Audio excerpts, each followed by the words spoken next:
Bonjour tout le monde, j'espère que vous allez bien. Comme vous pouvez le constater, moi je me porte bien. J'imagine que l'année a bien commencé de votre côté. Je vous souhaite d'abord une bonne année à tout le monde. Ça fait un bail, j'avais pas fait de vidéo. Oui, j'étais occupée à écrire ma thèse, mais voilà, je suis de retour. J'espère que l'aventure continuera de plus belle. Alors, aujourd'hui, je veux aborder un sujet important avec vous. C'est juste une nouvelle année et parfois nous avons tendance à prendre de nouvelles résolutions pendant la nouvelle année. Pour nous disons, nous allons changer cette habitude que nous avons avant de faire telle chose et maintenant avec la nouvelle année, je ferai plutôt comme ça, je me comporterai plutôt de telle manière. Mais nous constatons que généralement, ça ne dure pas. Pourquoi ça ne dure pas? Parce que la nouvelle année, c'est quoi? C'est comme l'euphorie. C'est une fierté, c'est une joie de voir que nous sommes entrés, nous avons passé toute une année et que nous sommes entrés dans une nouvelle année. Et nous sommes très contents. En fait, le cœur de l'homme et de l'humain est très addict à tout ce qui est nouveau. Ça excite tout le monde. Mais une fois la routine prend place, parce qu'on se rend compte qu'en fait, c'est le calendrier qui a changé, mais les mêmes choses se passent. Rien n'a vraiment changé si vous n'avez pas changé votre train de vie. Et les résolutions ne vous feront pas changer votre train de vie. Voilà pourquoi vous vous retrouvez toujours parfois en train de refaire la même chose et les vieilles habitudes refont surface. C'est pour ça qu'il est très important. Moi, j'ai constaté que c'est vrai, il faut prendre des résolutions. Je vous l'accorde, je vous le conseille même. C'est important de changer, de voir ce qui n'a pas marché pour améliorer. Mais parfois, je vois que des résolutions, ça ne marche pas. Comme je l'ai dit, pour devenir ou pour changer vraiment, pour devenir quelque chose que vous avez vraiment souhaité, ce n'est pas en prenant des résolutions.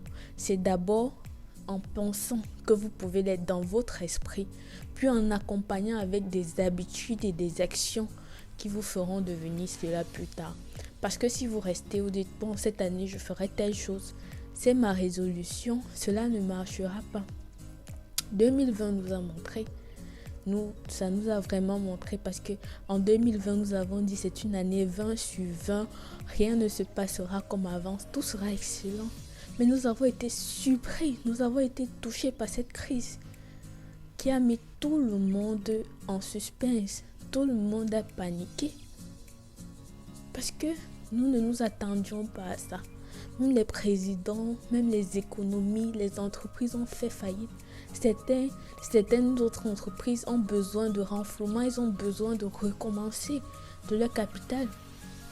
Mais vous avez bien vu que d'autres ont développé des activités pendant cette année qui les ont rendus millionnaires, voire milliardaires. Et nous avons constaté également que le confinement a fait en sorte que beaucoup ont divorcé.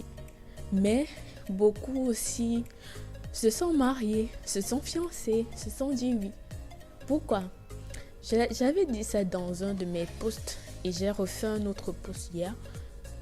L'année vient ensoleillée et tempêtée. Donc il y a des tempêtes, il y a le soleil, il y a l'hiver, il y a l'été dans une année. Il n'y a pas que les bons, nous ne nous attendons pas toujours aux bons.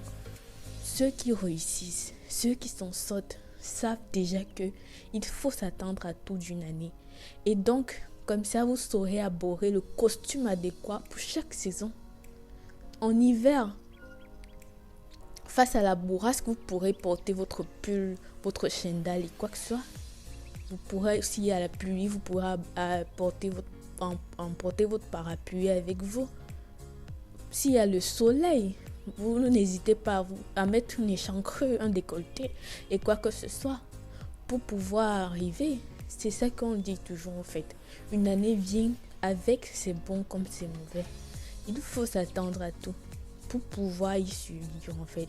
Parce que les gens étaient cloîtrés, enfermés dans les chambres. Mais moi j'ai dit, même enfermés dans une chambre, même cloîtrés, les rêves ils se repensent, ils se redéfinissent, ils se réajustent en fait. Et c'est ça, donc c'est avec ces échecs ou ces rêves que vous n'avez pas pu réaliser l'année dernière que vous allez maintenant mettre en place les pratiques, les habitudes et les actions qu'il faut pour pouvoir réaliser vos rêves de 2021. Parce qu'on a souvent l'habitude de dire que bon, c'est une année, mais une année, est-ce que vous allez avoir une année vierge de réalisation? Moi, je parle de réalisation parce qu'il y a longtemps que vous prenez des résolutions qui ne marchent pas.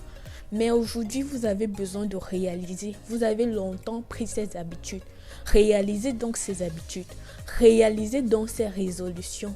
Réalisez donc ces idées que vous avez nourries en vous depuis longtemps, mais que vous n'avez pas laissé le faire parce que il y a eu une tempête, il y a eu quelque chose qui vous en a empêché.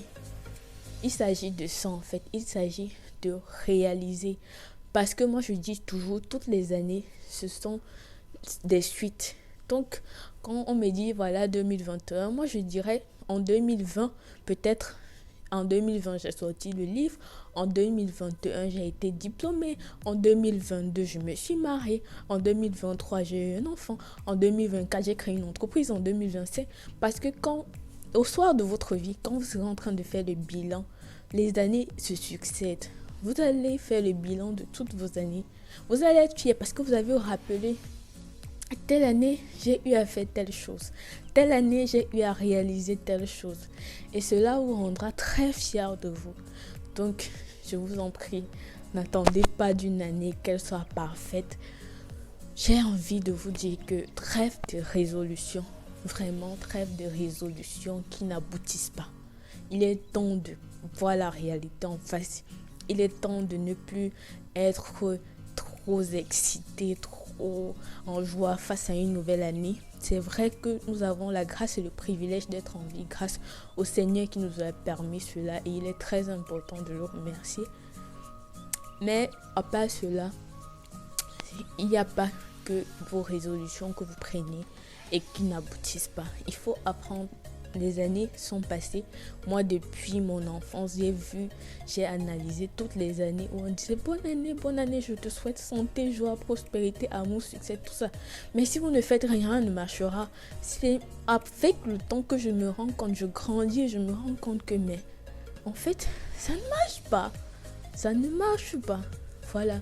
Donc, ça, c'était mon point de vue et mon souhait pour vous cette année, c'est vraiment que vous puissiez réaliser vos rêves, tous ces projets qui vous tiennent en cœur, que vous puissiez enfin faire quelque chose et le montrer au monde parce que vous êtes plein de capacités, vous avez du talent et vous êtes doté de beaucoup d'intelligence. C'était Inès Winner, je vous remercie d'avoir été attentif. N'hésitez pas à partager et à liker pour édifier plus d'un. N'oubliez pas aussi de vous abonner et de cliquer sur la petite cloche pour plus de vidéos que nous ferons désormais. Voilà, je vous remercie et je vous dis alors à la prochaine. Merci.